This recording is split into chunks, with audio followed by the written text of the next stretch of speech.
Fala pessoal, sejam muito bem-vindos a mais um vídeo aqui no meu canal do YouTube. Gente, hoje estou trazendo aqui para vocês mais um episódio daquele quadro que faço aqui, dando a minha opinião sobre a carteira dos membros aqui do meu canal do YouTube, tá? Muito interessante esse quadro, acho que a gente passou já diversas carteiras aqui, diversas estratégias, a maioria, claro, focada em previdência, mas tem várias pessoas aí com outros ativos, além de ações e fundos imobiliários, que inclusive é o caso da carteira aqui de hoje. E cara, é muito legal de fazer isso porque eu não tô querendo ser dono da verdade em nada, eu só dou minha opinião, às vezes as pessoas discordam bastante, às vezes as pessoas concordam. A verdade é que, entre aspas, eu não estou nem aí se você vai concordar ou não.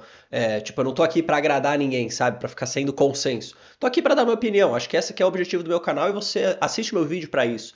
Então, eu sempre vou falar o que eu acho das carteiras. E aí você, se concorda ou não, deixa nos comentários, pô. Tem ajudado muita gente, tem sido muito legal esse tipo de vídeo. Então, agradeço vocês, inclusive, por estarem participando. Aos membros do canal que queiram participar disso, tá? Você manda o link da sua carteira no Investidor 10 lá na aba comunidade do canal do YouTube. E aí você tem acesso a isso tudo, tá? Aos vídeos que eu vou fazendo aqui analisando. Faço uma carteira por episódio. E lembrando também, aproveitando que os membros do canal têm desconto de 20% aqui no meu curso, tá? Ele já está com 86% de desconto para todo mundo, tá? Os membros conseguem adicionar ainda mais 20% em cima do preço já com 86% de desconto, tá bom? Então é muito, muito legal. É um curso para você que quer aprender a analisar as ações, quer aprender a montar uma boa carteira com as funcionalidades e ferramentas que funcionam que eu uso, tá? Então dá uma olhada, tá lá no meu site. Beleza, gente? Bom, o negócio é o seguinte, hoje eu vou fazer aqui o vídeo falando um pouco da carteira da Luana, tá? Membro também aqui do canal há bastante tempo. Uma carteira que tem um saldo aplicado de quase 150 mil reais, 145 na verdade, um saldo bruto de mais de 150, ou seja, ela tem um ganho de capital. Acho que isso aqui prova também que ela tem comprado a preços interessantes. Se não tivesse comprado a preços interessantes, não teria valorização de capital, a verdade é essa, tá? Ela falou para mim na mensagem dela que é uma carteira com foco previdenciário, apesar dela não focar apenas em FIIs e ações, tá? Então perceba só que interessante, logo de cara a gente já consegue perceber isso.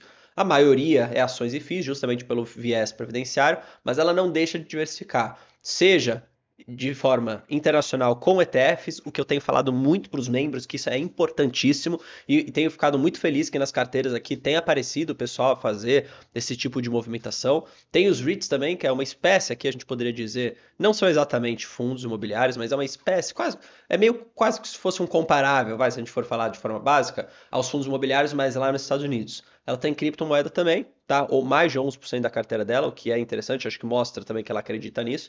E 0,81 em renda fixa, aqui provavelmente deve ser o caixa dela, porque ela falou que a reserva de emergência não está aqui nessa carteira. Começando pelas ações, tá? Para ser bem diretão ao ponto aqui com vocês, tá? Ações básicas, e não é básica de ruim, tá? São ações empresas, no caso aqui, muito interessantes, tá? Acho que mostra bem que ela é membro do canal, porque a gente acaba falando muito das ações que ela acaba tendo aqui. Eu, inclusive, tenho grande parte das ações na minha carteira, tirando o fato aqui da Itaúsa e da Positivo. Positivo eu não teria numa carteira previdenciária, para ser bem transparente. Inclusive, acredito que não seja também um pouco dessa vontade dela, dado que a posição não chega nem aqui a R$ 1.000. Minha sugestão, simples e rápida e direta para você, como é uma carteira grande com vários ativos, cara, se livra desse positivo logo, pelo amor de Deus. Ou se quiser deixar você chegar no 0 a 0, pega esse dinheiro e aplica em alguma outra. Eu faria isso, tá? Uma questão de concentração. É uma empresa que tem pouco valor na carteira. Para que ficar acompanhando o resultado dessas empresas aqui? Então, de novo, é o que eu sempre falo. Se você tem uma empresa na carteira, você é obrigado a acompanhar os resultados. Então, eu tiraria, para ser bem transparente, focaria nas empresas que ela já tem. No caso, o Banco do Brasil está ainda abaixo do preço teto, apesar de uma diminuição de margem de segurança. Taesa está quase abaixo do preço teto. Klabin, temos que esperar um pouquinho, mas Transan Paulista está abaixo. Tá? Seguridade está no preço teto. Então existe margem de segurança para você colocar aqui. Em parte de commodities ela tem Gerdau, aqui no caso metalúrgica Gerdau, tal, que eu também acho bastante interessante. Gosto de Vale também, mas eu acredito que para ela hoje em dia a carteira tá bem boa, tá? Inclusive, tirando o positivo, ficando com 7 ativos, eu acho que tá num patamar excelente aqui, até porque Klabin, teoricamente, ela já tá se expondo a commodity. Então, não faria nenhuma mudança aqui, a não ser o caso da positivo. Beleza? Falando de fundos imobiliários, eu não tenho muito conhecimento, tá? Vou ser bem transparente com vocês. Não conheço, na verdade, nenhum dos fundos imobiliários que a gente tem aqui. O que eu sempre falo para o pessoal tomar cuidado é sempre de uma concentração demasiada em um único segmento ou em algum tipo de fundo imobiliário. Tá? Não que seja o caso aqui, mas só trazendo um pouco dessa visão.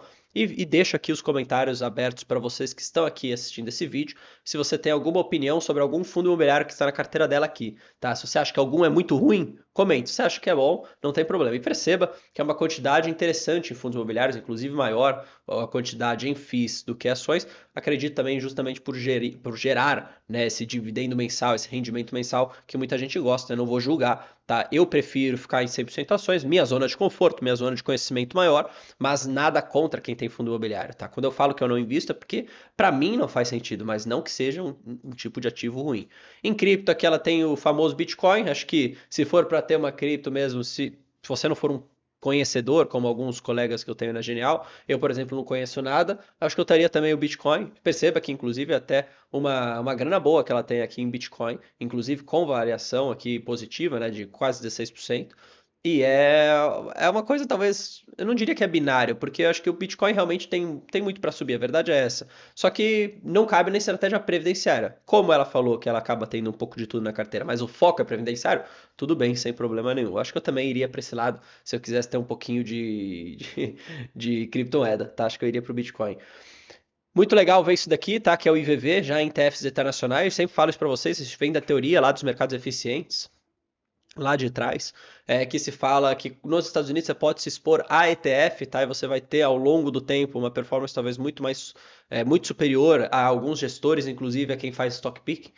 A minha dica sempre foi, se você quer começar a se expor nos Estados Unidos, faça via ETF, e o primeiro ETF que você vai comprar, e talvez para sempre você pode comprar ele, você não precisa ir para outro, para ser bem sincero, é algum ETF que se exponha a S&P 500. No caso aqui dela, o IVV faz esse trabalho, mas ela tem aqui outras duas opções, o que eu considero interessante, mas perceba que ela tem o IVV aqui quase $2.000 já, o que dá aí quase, pô, R$ 10.000, vai, eu diria. Beleza? Então é bastante interessante isso daqui. São R$ 21.000 totais aqui aplicados em ETFs internacionais.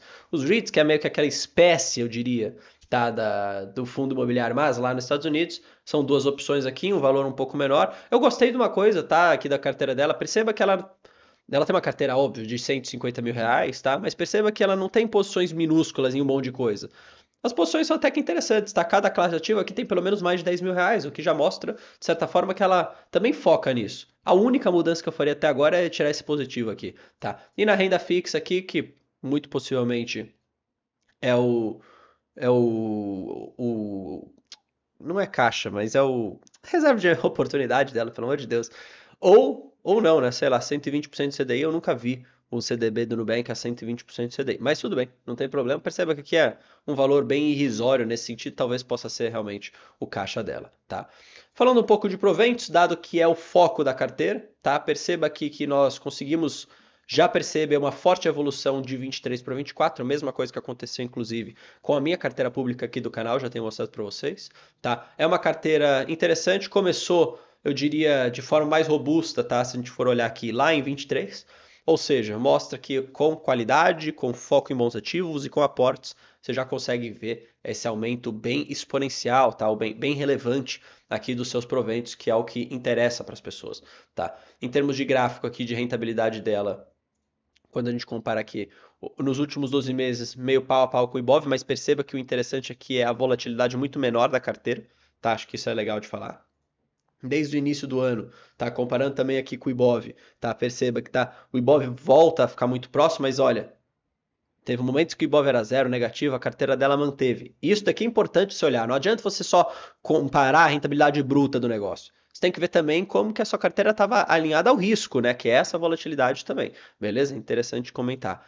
Aqui as posições dela que eu falei novamente, mas só no caso aqui dos FIIs, aquilo lá que eu tinha alertado, de cuidado para concentração em um único determinado segmento ou um único tipo. Você perceba que ela tem aqui fundo de tijolo na sua maioria, mas não deixa de ter outras classes, e aí dentro aqui dos segmentos ela é bem diversificada, então acredito que seja interessante o que está sendo feito. Beleza, gente? Bom, eu acho que uma nota de 0 a 10 para essa carteira, eu classificaria essa carteira como 8, 9, tá? Acho que eu tiraria ali a questão do positivo.